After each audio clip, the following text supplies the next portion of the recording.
AP బీజేపీలో సీట్ల పంచాయతీ కొనసాగుతోంది. టీడీపీ ఓడిపోయే సీట్లనే బీజేపీకి ఇచ్చారంటూ అభ్యంతరం లేవనెత్తారు సీనియర్లు. అలానే సీనియర్ నేతలు రాసిన లేఖపై స్పందించిన హైకమాండ్ ఏపీ బీజేపీ సీనియర్ నేతల నుంచి అభిప్రాయాలను సేకరించింది. అసలు ఏపీ బీజేపీ ఏ సీట్లు అడుగుతోంది, టీడీపీ ఏమి ఇస్తానంటోంది, బీజేపీ అధిష్టానం ఏమంటోంది? ఏపీలో తేలని టీడీపీ బీజేపీ సీట్ల పంచాయతీ.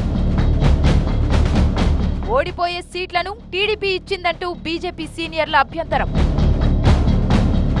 మొత్తం 8 అభ్యంతరాలతో అధిష్టానానికి లేఖ రాసిన 8 మంది సీనియర్లు. అటు అభ్యర్థుల ఎంపికపై ఢిల్లీ కేంద్రంగా జరుగుతున్న కసరత్తు.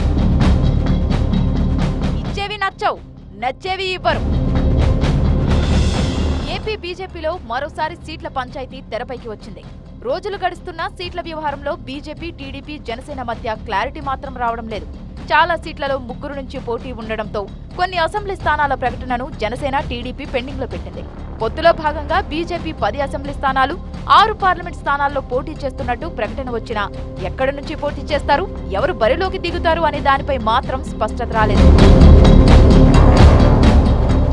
అరకు, అనకాపల్లి, తిరుపతి, హిందూపూర్, రాజంపేట పార్లమెంటు స్థానాల్లో క్లారిటీ రాగా విజయవాడ లేదా రాజమండ్రి రెండిట్లో ఒకచోట నుంచి బీజేపీ పోటీ చేసే అవకాశం పైన చర్చలు నడుస్తున్నాయి. ఇక అసెంబ్లీ స్థానాల విషయంలో 2 పార్టీల మధ్య ఇంకా చర్చలు జరుగుతున్నాయి. టీడీపీ, జనసేన ఆఫర్ చేసిన సీట్ల విషయంలో బీజేపీ నేతలు కొంత అసంతృప్తి వ్యక్తం చేస్తున్నారు. కొన్ని నియోజకవర్గాల విషయంలో పట్టుబడుతున్నారు. అటు పార్లమెంటు స్థానాల్లో పోటీ, అభ్యర్థుల ఎంపికపై ఇప్పటికే కసరత్తు పూర్తి చేసిన బీజేపీ అసెంబ్లీ స్థానాలు, అభ్యర్థుల ఎంపికపైన ఫోకస్ పెట్టింది. అభ్యర్థుల ఎంపికపై ఢిల్లీ కేంద్రంగా కసరత్తు జరుగుతోంది. స్క్రీనింగ్ చేసిన లిస్టును ఇప్పటికే హైకమాండ్ కి అందజేసిన AP BJP chief Purandeswari BJP పెద్దలతో చర్చలు జరుపుతున్నారు.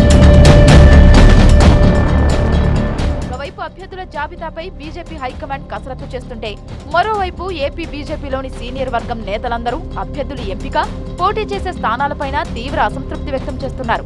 టీడీపీ ఓడిపోయే సీట్లనే బీజేపీకి ఇచ్చారంటూ అభ్యంతరం లేవనెత్తారు సీనియర్లు. 5-6 రోజుల క్రితం అధిష్టానానికి లేఖాస్త్రాన్ని సైతం సంధించారు. సీనియర్ నేతలు రాసిన లేఖపై స్పందించిన హైకమాండ్ ఏపీ బీజేపీ సీనియర్ నేతల నుంచి అభిప్రాయాలను సేకరించింది. దాంతో ఏపీలో ఏ స్థానాల్లో బీజేపీ గెలిచే అవకాశం ఎక్కువగా ఉంది అనే దానితో పాటు ఏ స్థానాలు తీసుకుంటే ఏపీ బీజేపీకి మేలు అనే దానిపైన బీజేపీ సీనియర్ నేతలందరూ హైకమాండ్ అభిప్రాయ సేకరణలో తెలియజేశారు. లేఖ ఆధారంగా అభ్యర్థుల ఎంపికపై మార్పులు ఉండే అవకాశం ఉందని భావిస్తున్నారు సీనియర్. మొత్తానికి ఢిల్లీ వర్గాల సమాచారం ప్రకారం 2-3 రోజుల్లోనే ఏపీ అభ్యర్థులను ఫైనల్ చేసి ప్రకటించబోతోంది బీజేపీ అధిష్టానం. మరి ఏపీ బీజేపీ సీనియర్స్ మాటలు ఏ మేరకు నెగ్గుతాయో